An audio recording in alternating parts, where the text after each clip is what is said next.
My 1969 Plymouth GTX gave up the ghost 3 miles past the Miller Creek Bridge. The radiator hissed, a wet, dying sound that filled the cabin of the car before the heater went cold. It was February 1984. A Michigan winter didn't care about my schedule. I left the keys in the ignition and stepped out into the waist-deep powder. Ebbing Road was a black vein in a white world. I walked for hours. My toes went numb inside my leather boots. My breath came out in jagged, frozen clouds. Then the wind stopped. It didn't just die down. The air became heavy, stagnant. I crested a small hill, and the snow vanished. One step was freezing slush. The next was dry, sun-baked asphalt.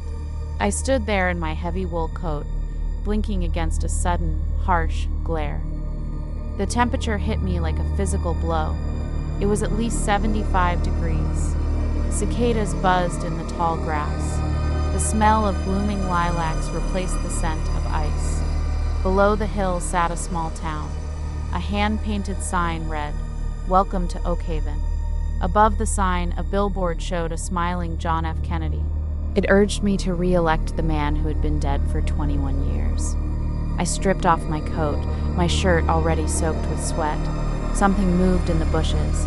A man in a crisp fedora stepped onto the road. He gripped a briefcase. He looked at the digital F91W on my wrist with a hunger that made my stomach turn.